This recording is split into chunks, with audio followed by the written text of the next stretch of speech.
Focus mean that now we've been doing, but we've refocused. When you refocus, that means you shift all the energy, right? The energy shifts right along with you. So, if somebody would have observed us over the last several months, even a few years, they would have said, there's nothing happening there. But of course it's happening.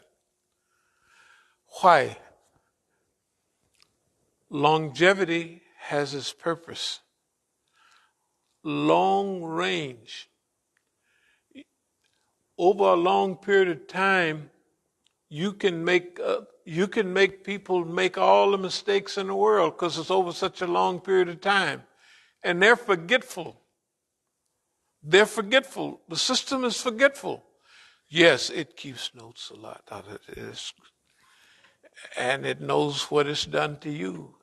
And you know what it's done to you. But you know all other things. And then those people get old, they bring in new crews.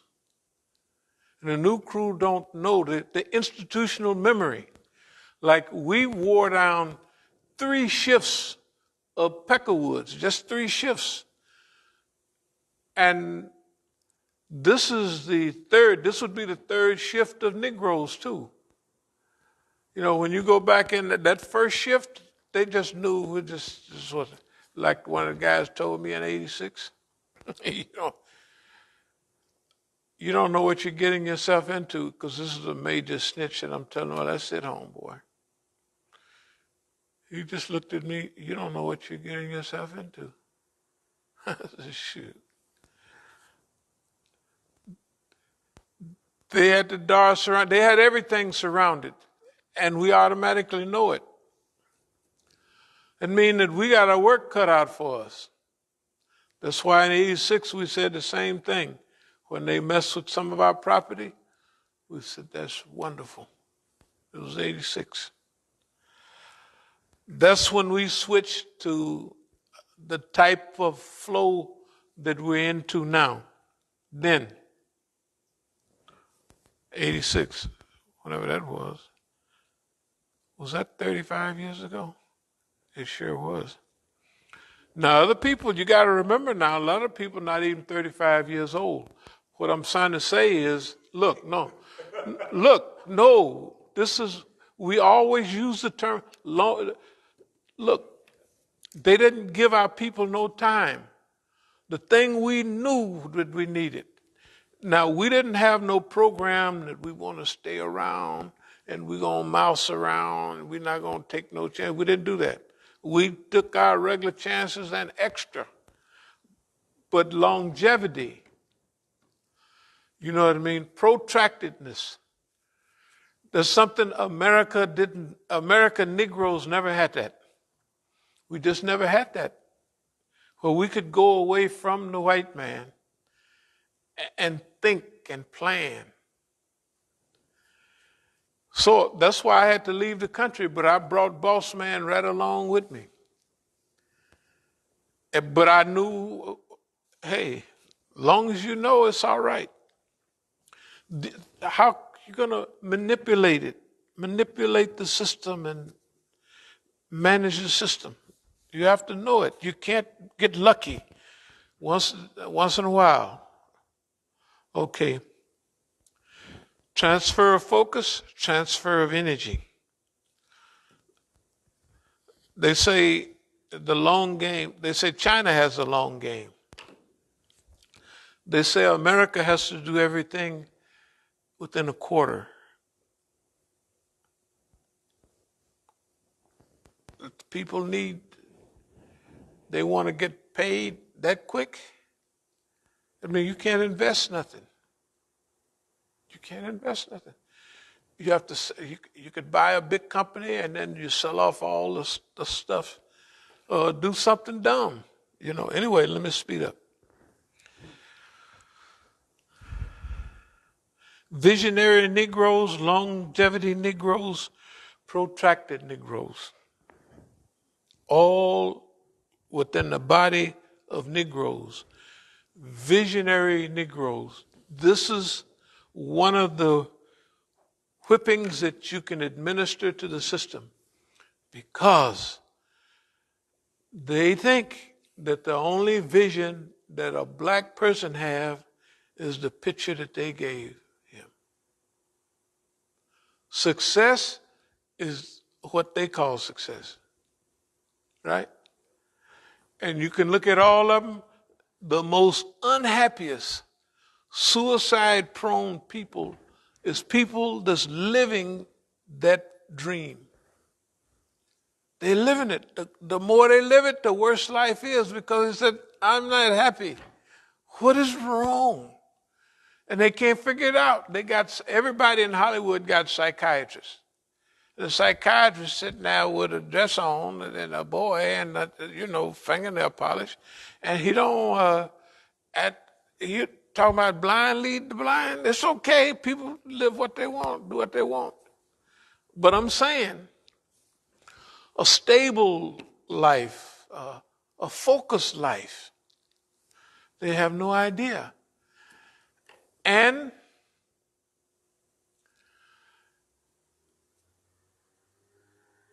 they have been diverted away from, there's a polish for the heart, and the polish for the heart is the dhikr of Allah, the remembrance of Allah. They got everything but that, right? And when they don't have that, they have nothing. They just don't have nothing. Huh? Oh, my goodness. Repentance for what? For doing what they do?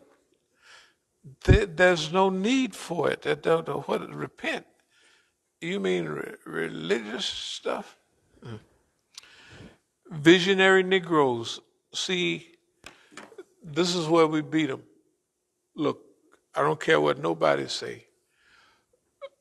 When we jumped on the white man, we jumped on his behind because we jumped on him with our own vision of what success is, not his.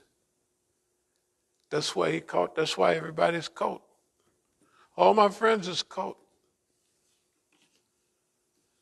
One of my friends, he was big in certain things, and I took my kids to see him, and they was young. He was in the San Francisco County Jail. He'd been in the pen with me, then he was ready to go back again for 18 years. That was way back when.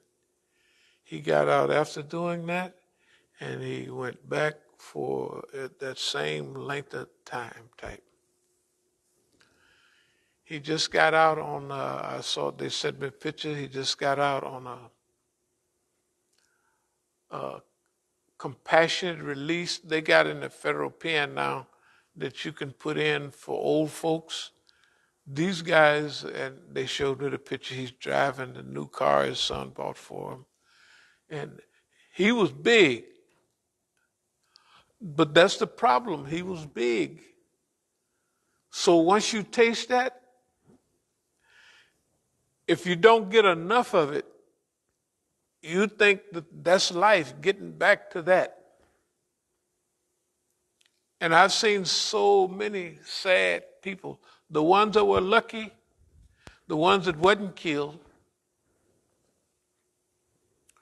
You know, when the white lady, what's her name's wife, got cut up in L.A., we knew it was Latinos did it, because all the brothers that owed big money like that, that's how they was dealt with. That nigga will shoot you all in the head and the feet. In fact, he'll miss for about a half an hour. Finally, he'll hit you, and take you out. Or if they had the nigga die and they had busted his head wide open or something like that with a base, they could have been colored people. But that girl owed the Colombians or Latinos tons of money.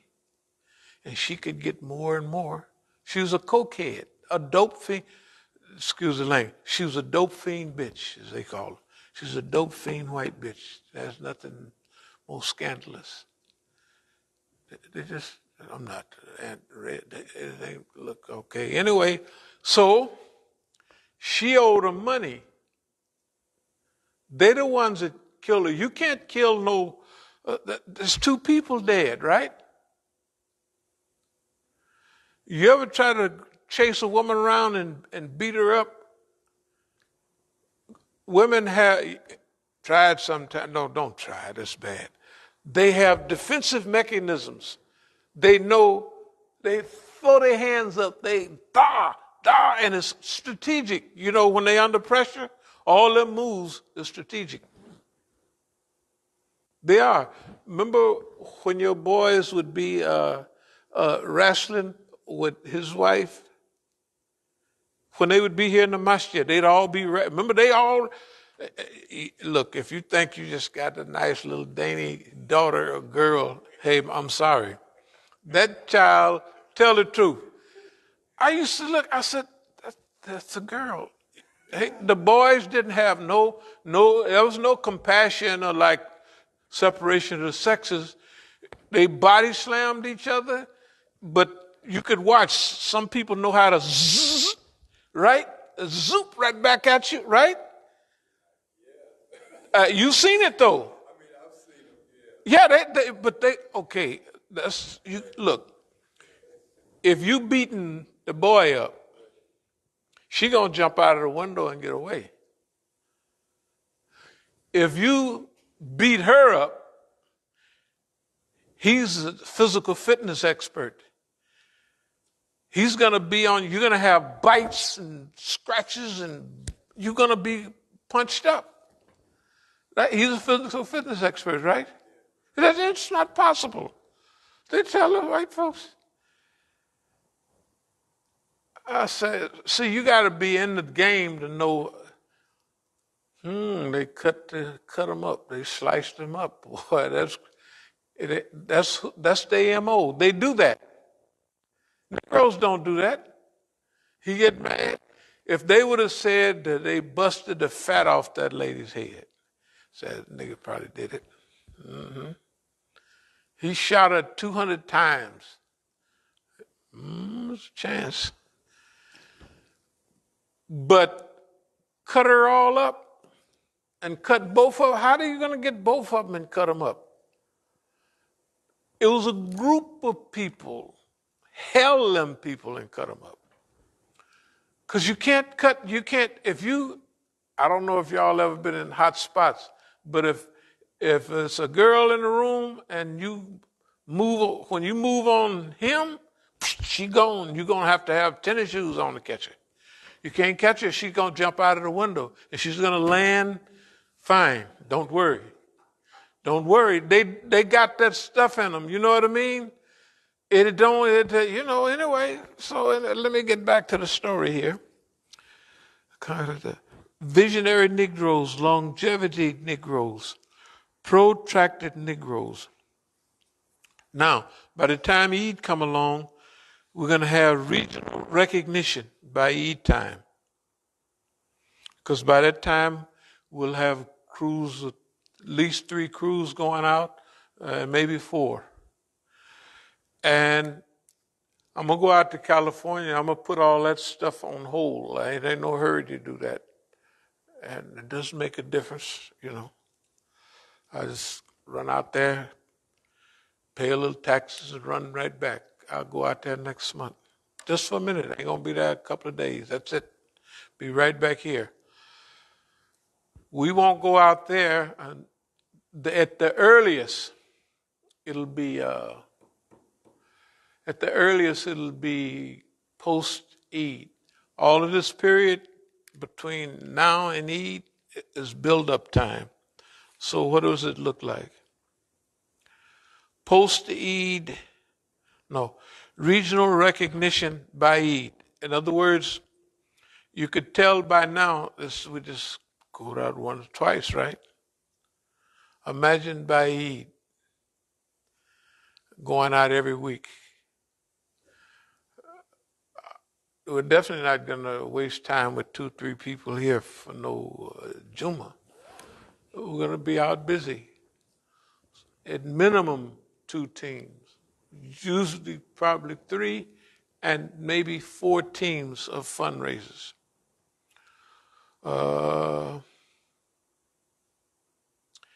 If we have to, like start next month for the next program, if it's us managing a team of people, that's fine. Each one of us have a team. Not that we don't trust our people, but sometimes, people might drop a lot of money in there, and it's all right for somebody to steal a little bit, but not all of it. I don't know if you knew China Boy. You remember China Boy? We went over to Dollar Hydra. China Boy